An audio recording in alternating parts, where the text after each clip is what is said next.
मंडळ अधिकारी व तलाठी यांच्यावर कडक कार्यवाही करण्याची पीडित शेतकऱ्यांची मागणी. शेतीचा फेरफार करून देण्यास टाळाटाळ तसेच वारंवार पैशांची मागणी करून शेतकऱ्यांना आत्महत्या करण्यास प्रवृत्त. 30 एप्रिल 2026 पर्यंत न्याय न मिळाल्यास 1 मे 2026 महाराष्ट्र दिनी शेतकऱ्यांनी दिला होता आत्मदहनाचा इशारा. उमरखेड तालुक्यातील मौजे टाकळी येथील संगीता देविदास राठोड, बेबी हिरामण राठोड, शोभा गोविंद राठोड यांच्या शेतीचा फेरफार करण्यासंदर्भात मंडळ अधिकारी व तलाठी यांनी पैसे घेऊनही गेली बरेच दिवस झाले तरी फेरफार केला नाही. तसेच अतिरिक्त पैशांची मागणी होत असल्याने आम्हाला आत्महत्या करण्यापलीकडे पर्याय नसल्याचं पीडित शेतकऱ्यांनी त्यांना न्याय मिळावा म्हणून उपविभागीय अधिकारी, उपविभागीय पोलीस अधिकारी तसेच तहसीलदार उमरखेड यांच्याकडे मंडळ अधिकारी व तलाठी यांच्या विरुद्ध तक्रारी अर्ज दिले आणि 30 एप्रिल 2026 पर्यंत न्याय न मिळाल्यास मंडळ अधिकारी यांच्या घरासमोर आत्मदहनाचा इशाराही पीडितांकडून देण्यात आला होता. दिनांक 30 एप्रिल 2026 रोजी उमरखेड येथील तहसीलदार राजू सुरडकर यांची भेट घेतली असता त्यांच्याकडून अन्यायग्रस्त शेतकऱ्यांना येत्या 4 मे 2026 रोजी उपविभागीय अधिकारी यांच्यासमोर संपूर्ण कागदपत्रासहित प्रत्यक्षदर्शी उपस्थित राहून न्याय मिळवून देण्याचे व संबंधित मंडळ अधिकारी व तलाठी यांच्यावर कारवाई करण्यासंदर्भात आश्वासन दिल्यामुळे पीडित शेतकऱ्यांनी आत्मदहन करण्यासंदर्भात तात्पुरती स्थगिती दिली आहे. मात्र न्याय न मिळाल्यास 7 मे 2026 रोजी आत्मदहन करण्याचा इशारा देखील दिला आहे.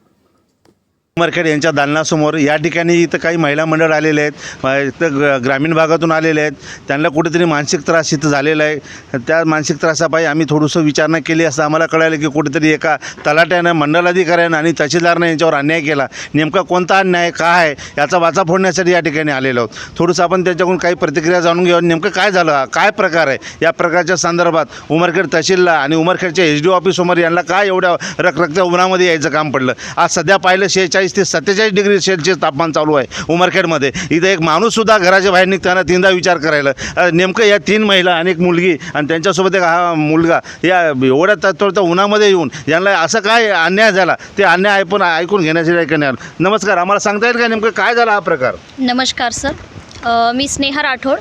आम्ही सर जमीन खरेदी करून घेतली होती आणि ती जमीन खरेदी केल्यानंतर फेरफारसाठी मंडळ अधिकारी यांच्याशी आम्ही त्यांना माहिती दिली आणि आम्ही सांगितलं की आम्ही अशी जमीन खरेदी केलेली आहे मौजा टाकळी येथील, तर ती जमीन आता आम्हाला आमच्या नावाने फेरफार करून मिळण्यात यावी.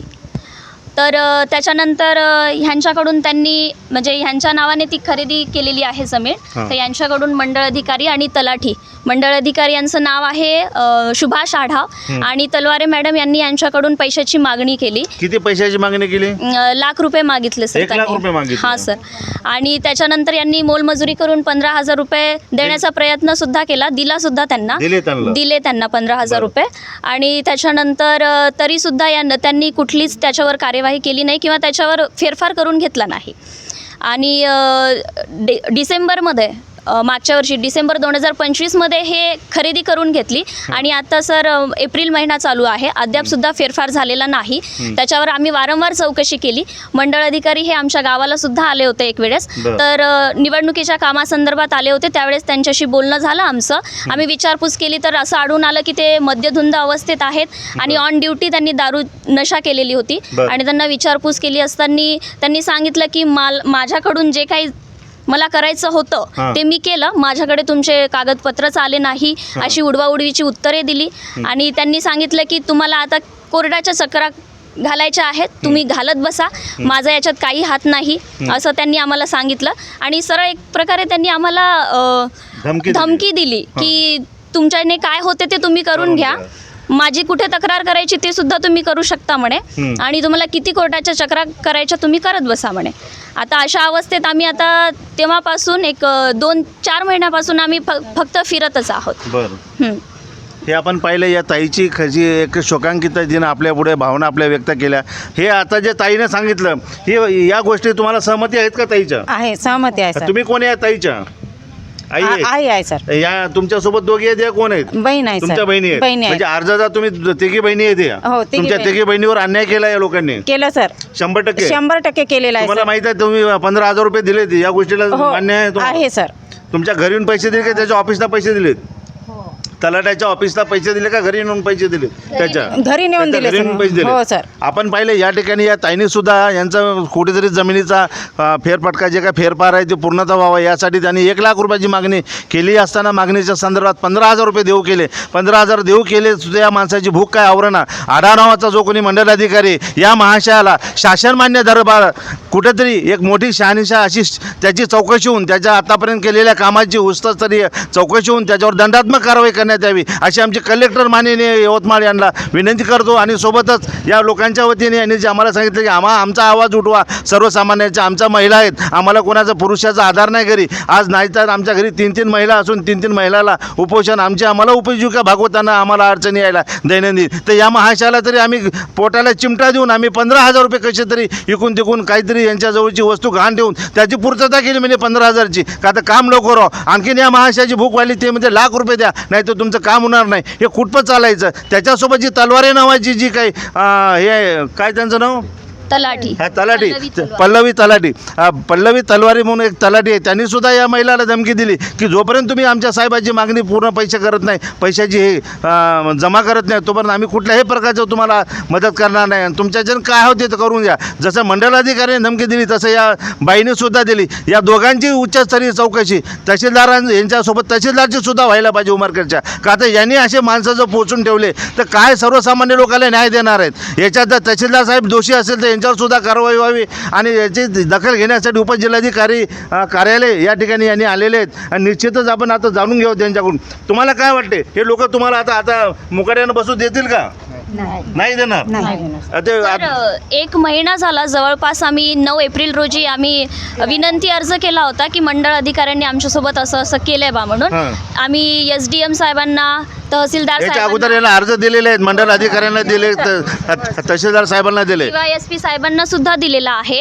आज जवळपास 1 महिना होत आला आणि आम्ही यांना असं चेतावणी सुद्धा दिली होती की जर आमची मागणी पूर्ण झाली नाही आमचा फेरफार झाला नाही तर उद्या दिनांक 1 मे महाराष्ट्र दिनी रोजी आम्ही त्यांच्या घरी जाऊन आत्मदहन करेल.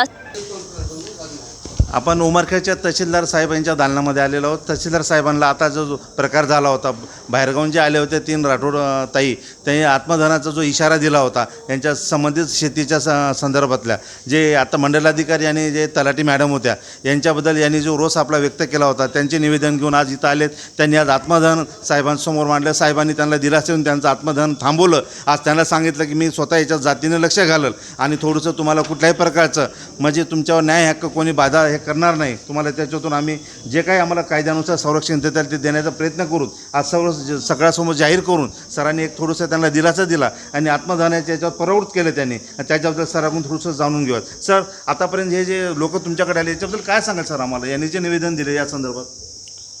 संगीता देवीदास राठोड, बेबी हिरामन राठोड, शोभा गोविंदा राठोड या तिघी सख्या बहिणी असून त्यांच्या वडिलाकडील वडिलोपार्जित प्रॉपर्टी संदर्भात झालेले फेरफार प्रॉपर्टीचं झालेलं वाटप या संदर्भात त्यांच्या ज्या शंका आणि तक्रारी होत्या त्या संदर्भात तिघीसोबत आणि त्यांच्या प्रतिनिधीसोबत मीडियाच्या प्रतिनिधीसोबत सकारात्मक चर्चा झाली. आणि 4 तारखेला माननीय उपविभागीय अधिकारी उमरखेड यांच्या दालनामध्ये चर्चा करून पुढील कारवाई जी करायची त्याबाबत देखील आपण सगळ्यांशी चर्चा केली. आणि त्या चर्चेला मान देऊन आणि ते विषय समजून घेऊन उपोषणकर्त्यांनी किंवा आत्मदहनकर्त्यांनी पण ती बाब समजून घेतली आणि त्यांचा आत्मदहनाचा निर्णय हा तात्पुरता स्थगित केला. त्याबद्दल मी त्यांचं निश्चितच अभिनंदन करतो. आणि पुढील कायदेशीर बाबीबाबत त्यांना जी काही मदत लागेल आमच्या स्तरावरून प्रशासकीय स्तरावरून जी काही त्यांना माहिती आणि मदत देणे शक्य होईल ती आम्ही निश्चितच पुरवू. धन्यवाद. हे होते उमरखेडचे तहसीलदार साहेब श्री सुरटकर. दरम्यान दिनांक 9/4/2026 पासून या गंभीर प्रकरणात अद्याप देखील कोणतीही ठोस कारवाई झालेली नसल्याने प्रशासनाच्या कार्यक्षमतेवर प्रश्नचिन्ह निर्माण झाला आहे. स्थानिक नागरिकांमध्ये याबद्दल संतापाची लाट उसळली असून दोषी अधिकाऱ्यांवर तात्काळ कडक आणि शिस्तभंगाची कारवाई करण्याची मागणी जोर धरत आहे.